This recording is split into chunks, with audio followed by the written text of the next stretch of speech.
Everyone, our conscious classes में आपका स्वागत है। मैं सबिहा खातून आपके लिए साइकोलॉजी की क्लासेस लेकर आई हूँ। स्टूडेंट्स, जैसा कि आप लोग जानते हो, आजकल जितने भी टीचिंग एग्ज़ाम्स हो रहे हैं, जैसे सीटेट, बीटेट, यूपीटेट, एमपीटेट या फिर डीएसएसपी, इन सारे एग्ज़ाम में साइकोलॉजी पूछी जाती है। जो स्टूडेंट्स शुरू से साइकोलॉजी पढ़ते हैं 11 से या फिर वो ग्रेजुएशन करते हैं, तो उन बच्चों के लिए तो ऐसे एग्ज़ाम में साइकोलॉजी के क्वेश्चन सॉल्व करना इजी हो जाता है। बट जिन्होंने साइकोलॉजी नहीं पढ़ रखा है, वो दूसरे सब्जेक्ट से आए होते हैं, उनके लिए ये सब्जेक्ट बिल्कुल नया होता है। तो जब साइकोलॉजी के क्वेश्चंस आते हैं तो उन स्टूडेंट के लिए साइकोलॉजी के क्वेश्चन सॉल्व करना थोड़ा सा मुश्किल हो जाता है। लेकिन साइकोलॉजी के कुछ इम्पॉर्टेंट टॉपिक के कॉन्सेप्ट को अच्छे से समझने से ये एग्ज़ाम आसानी से क्रैक हो सकते हैं। ओके स्टूडेंट, शुरू करते हैं आज का टॉपिक। आज का टॉपिक है हमारा व्हाट इज़ साइकोलॉजी। साइकोलॉजी क्या है?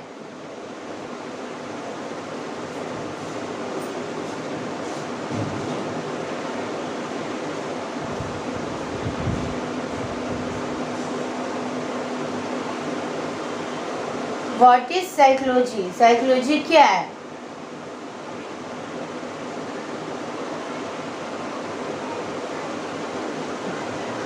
तो स्टूडेंट, साइकोलॉजी वह सब्जेक्ट्स है जिसमें हम प्री बर्थ से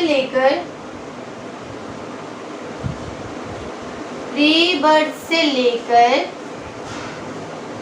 होल लाइफ तक के बीच में जितने भी स्टेजेस आते हैं,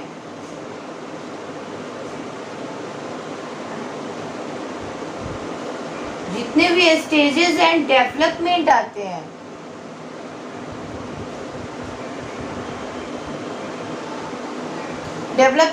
हैं, सबका अध्ययन हम साइकोलॉजी में करते हैं। लर्निंग से लेकर फॉरगेटिंग तक, इमोशन से लेकर कॉग्निशन तक, अटेंशन से लेकर परसेप्शन तक, हम इन सारे का अध्ययन हम साइकोलॉजी में करते हैं। स्टूडेंट्स, आपने अक्सर लोगों को बोलते हुए सुना होगा, आज दिल बहुत घबरा रहा है, आज मन बहुत उदास है। ये दिल का घबराना, मन की उदासी, और आज के दौर में लोग भागती दौड़ती ज़िंदगी में लोग डिप्रेशन में चले जाते हैं। तो ये सब आखिर क्यों होता है? इसके पीछे क्या कारण हो सकता है? कोई बच्चा किसी बच्चे का इंटेलिजेंस इतना हाई लेवल का होता है कि वो बहुत ही कम समय में बहुत कुछ अचीव कर लेता है। वहीं दूसरी ओर कुछ बच्चे इतने लो लेवल के हो जाते हैं, उनमें लर्निंग डिसेबिलिटीज़ इतनी हो जाती है, वो अपने डेली रूटीन भी ठीक ढंग से नहीं कर पाते हैं। तो स्टूडेंट्स, ऐसा क्यों होता है? इसमें हम ऑटिज्म से लेके ADHD तक एंड इंटेलिजेंट से लेके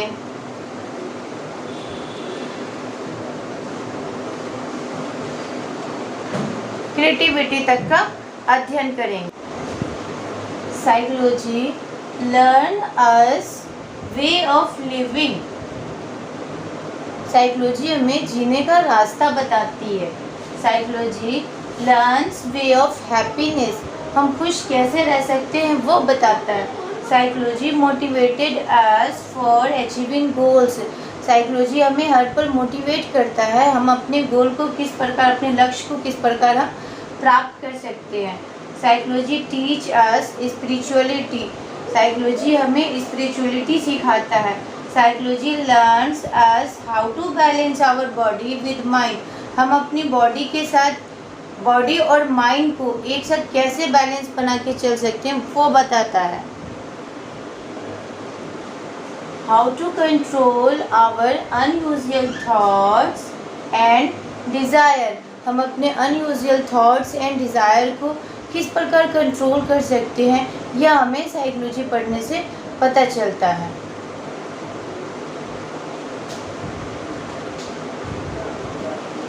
ओके स्टूडेंट्स, ये सब तो मैंने समझाने के लिए बताया कि वाकई में साइकोलॉजी क्या है, लेकिन अब हम कुछ ऐसे डेफिनेशंस की तरफ बढ़ते हैं जो साइकोलॉजिस्ट ने अपने अपने अनुसार दिया है। पहले हम इस टर्म को समझते हैं, साइकोलॉजी।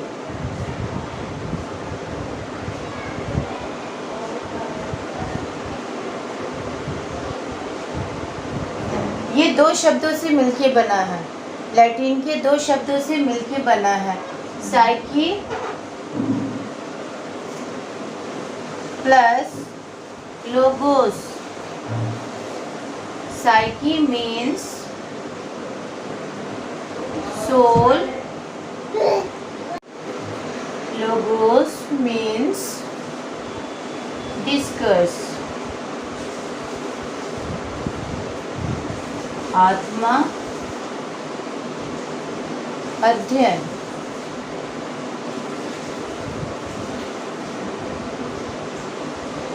मीन्स आत्मा का अध्ययन करना।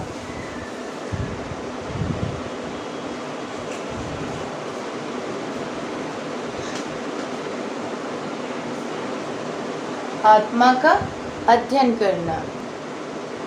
मनोविज्ञान के लिए सबसे पहले साइकोलॉजी शब्द का प्रयोग किसने किया? सबसे पहले मनोविज्ञान के लिए साइकोलॉजी शब्द का प्रयोग रुडोल्फ गोइकले ने 1590 में साइकोलॉजिया, उनकी एक पुस्तक थी, उसमें किया।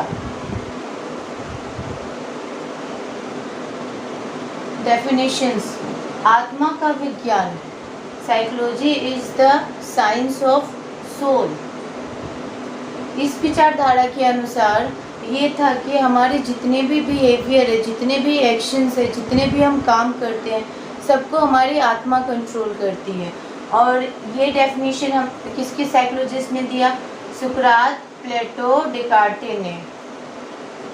नेक्स्ट, मन का विज्ञान, psychology is the science of mind. इस विचारधारा के अनुसार यहाँ पे ये था कि हमारे जितने भी बिहेवियर है, जितने भी वर्क है, सबको हमारा मन कंट्रोल करता है, हमारा माइंड कंट्रोल करता है। और इसके प्रवर्तक कौन थे? पेस्टोलॉजी थे। नेक्स्ट, चेतना का विज्ञान, the psychology is the science of consciousness. Psychology चेतना का विज्ञान है। इस विचारधारा के अनुसार ये था कि जितने भी बिहेवियर है, जितने भी हमारे एक्शंस है, सब हमारे चेतना के अकॉर्डिंग चलता है, सबको चेतना कंट्रोल करता है। जबकि इसको नहीं माना गया क्योंकि अनकॉन्शियस और सबकॉन्शियस का सही तरीके से पता ना होने के कारण इसको उतना नहीं माना गया। इसके प्रवर्तक कौन कौन थे? जेम्स विलियम वुंट और टीचनर, जिन्होंने माना कि मनोविज्ञान चेतना का विज्ञान है। इनके बाद व्यवहार का विज्ञान, the psychology is the science of behaviour. ये किसने कहा? वॉटसन ने कहा, जो एक व्यवहारवाद थे, जिन्होंने साइकोलॉजी को व्यवहार का विज्ञान माना है। वुडवर्थ के अनुसार, वुडवर्थ ने साइकोलॉजी के डेफिनेशंस को क्रमानुसार देखा है। जैसे सबसे पहले आत्मा का विज्ञान था, फिर मन का विज्ञान था, उसके बाद हमारा कॉन्शियसनेस का था। इसी तरह से उन्होंने एक डेफिनेशंस निकाली। उन्होंने इसको ऐसे बताया, मनोविज्ञान ने पहले आत्मा का त्याग किया, फिर मन का, फिर मस्तिष्क को छोड़ा, फिर अपनी चेतना खोई और अंत में वह व्यवहार को अपनाए हुए हैं। तो स्टूडेंट्स, व्यवहार जो कि अब भी है, psychology is the study of how and what, why we thinks, feels and acts in everyday life. हम अपनी लाइफ में, हम अपने रोज़मर्रा की ज़िंदगी में किस तरह सोचते हैं, कैसा महसूस करते हैं, क्यों सोचते हैं, इन सब, और किस प्रकार से हम एक्ट्स करते हैं, इन सब का अध्ययन है psychology. Psychology is the scientific study of behaviour and mental process. अब इसमें दो जुड़ों में, एक बिहेवियर और एक मेंटल प्रोसेस। अब स्टूडेंट्स, बिहेवियर मीन्स क्या?